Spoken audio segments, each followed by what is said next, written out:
लोकसभा चुनाव से पहले समाजवादी पार्टी को लग रहे हैं लगातार झटके। पहले जयंत चौधरी, फिर स्वामी प्रसाद मौर्य, अब आजमगढ़ से भी मिला अखिलेश यादव को तगड़ा झटका। आजमगढ़ से बीजेपी ने चल दिया है दांव। सपा के मजबूत किले को ध्वस्त करने का बीजेपी ने बनाया तगड़ा प्लान। सीएम मोहन यादव को आजमगढ़ की सौंपी कमान। क्या आजमगढ़ की सीट बचाने में अखिलेश यादव हो पाएंगे कामयाब? चलिए आपको बताते हैं। जैसे जैसे लोकसभा चुनाव नजदीक आ रहे हैं, वैसे वैसे सभी राजनीतिक दल अपने प्रत्याशियों को मैदान में उतारना शुरू कर चुकी हैं। वहीं इन दिनों यूपी राजनीति में घमासान देखने को मिल रही है। जहां एक तरफ जयंत चौधरी एनडीए का हिस्सा बन गए हैं, तो वहीं दूसरी तरफ समाजवादी पार्टी के राष्ट्रीय महासचिव स्वामी प्रसाद मौर्य ने भी पार्टी से इस्तीफा दे दिया है। वहीं अब लोकसभा चुनाव में अखिलेश यादव की राहें मुश्किल होती नजर आ रही है, क्योंकि जिस तरह से अखिलेश यादव ने अपने प्रत्याशियों की पहली लिस्ट जारी की थी, तो उससे ये लग रहा था कि लोकसभा चुनाव में समाजवादी पार्टी अपनी मजबूती बनाए हुए है। लेकिन अब दिन ब दिन अखिलेश यादव की राहें मुश्किल होती नजर आ रही हैं। लगातार अखिलेश यादव को पार्टी की ओर से झटके मिलने के बाद अब बीजेपी ने भी अखिलेश यादव को बड़ा झटका दिया है। बीजेपी ने यादव के गढ़ आजमगढ़ में अपना प्रत्याशी चुन लिया है, जबकि आजमगढ़ समाजवादी पार्टी का मजबूत गढ़ माना जाता है। मजबूत किला को भेदने के लिए बीजेपी ने अब यादव फैक्टर का सहारा लिया है। आजमगढ़ में मध्य प्रदेश के मुख्यमंत्री मोहन यादव को बीजेपी ने उतारा है। साल 2019 के लोकसभा चुनाव में अखिलेश यादव आजमगढ़ से सांसद चुने गए हैं।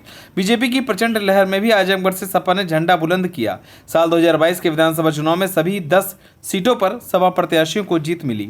विधानसभा चुनाव के बाद अखिलेश यादव ने लोकसभा से इस्तीफा दे दिया। उपचुनाव में बीजेपी ने यादव फैक्टर का सहारा लिया। भोजपुरी कलाकार दिनेश लाल निरहुआ पर बीजेपी ने दांव लगाया।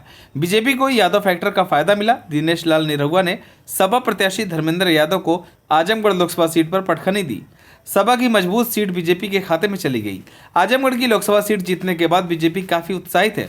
यादव वोटरों को पाले में करने के लिए बीजेपी मजबूत रणनीति बना रही है। इस रणनीति के तहत आजमगढ़ में मुख्यमंत्री मोहन यादव पहुंचे और अपने कार्यकर्ताओं को लोकसभा चुनाव जीतने का मंत्र दिया।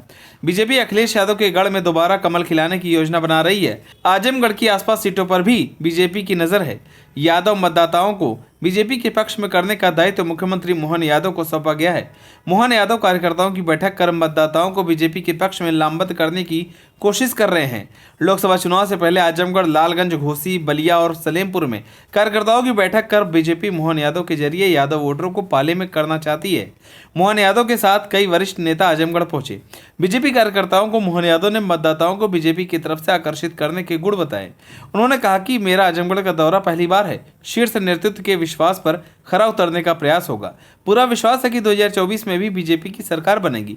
आपको बता दें कि पिछले दिनों ये चर्चा थी कि अखिलेश यादव फिर से आजमगढ़ से चुनाव लड़ सकते हैं, जबकि उनके कन्नौज से लड़ने की चर्चाएं थी। चुनाव के मद्देनजर इंडिया गठबंधन के लोग अलग अलग सीटों पर मंथन कर रहे हैं। सूत्रों की माने तो समाजवादी पार्टी के मुखिया अखिलेश यादव एक बार फिर से आजमगढ़ से चुनाव लड़ने का मन बना रहे हैं, लेकिन अभी कोई आधिकारिक रूप से ऐलान नहीं हुआ है। फिलहाल अब देखने वाली बात होगी कि अगर आजमगढ़ से अखिलेश यादव चुनाव लड़ते हैं, तो क्या मध्य प्रदेश के सीएम मोहन यादव को टक्कर दे पाएंगे या नहीं?